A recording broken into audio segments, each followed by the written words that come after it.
ম্যাডামের কন্ডিশন আগের থেকে হয়তো কিছুটা স্লাইট হয়তো ভালো, কিন্তু ম্যাডামকে যদি কন্ডিশন এমন হতো যে বিদেশ নেওয়ার মতো যদি অবস্থা থাকতো তাহলে হয়তো বা সিঙ্গাপুর নিয়ে যেত, অন্য দূরের কোথাও না, ইউরোপ বা এরকম কোনো কিছু না, কারণ সিঙ্গাপুর কোম্পানিটি একটু কম লাগবে, অন্যান্য দেশে আর একটু বেশি লাগবে।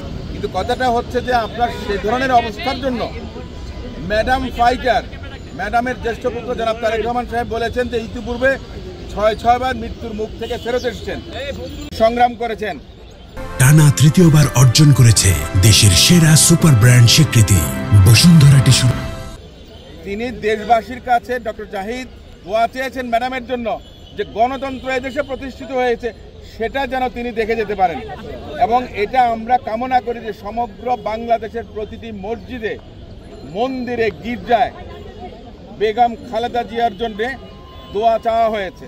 আমি এখানে আসার আগেও আজকেও একটা এতিমখানায় 200 বাচ্চাকে খাইয়ে এসেছি, গতকালকেও এতিমখানার এতিম বাচ্চাদের জন্য আমরা বিভিন্ন জায়গায়, এই যে এতগুলো মানুষের কোটি কোটি হাত, এখানে মিরাকলের দরকার আছে, এবং সেই মিরাকলটা হোক এটাই আমাদের প্রত্যাশা।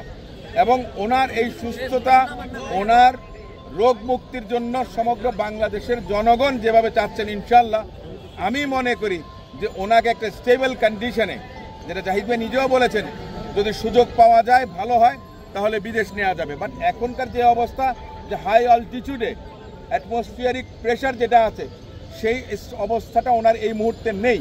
তবে ইনশাল্লাহ আপনারা সবাই যদি দোয়া করেন, দেশবাসী যদি দোয়া করেন, সব কিছুই কিন্তু আল্লাহ করতে পারেন।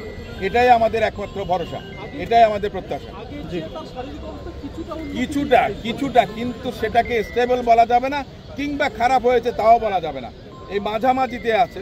শুধু একটা উত্তরণ দরকার যে ওনাকে মনে করেন যে ফার্দার যারা প্রোটোকলটা মেনটেন করতে পারবে সে ধরনের ট্রিটমেন্ট যেন পেতে পারেন, অন্তত সেই অবস্থাটা উনি আসুন, এটাই আমাদের।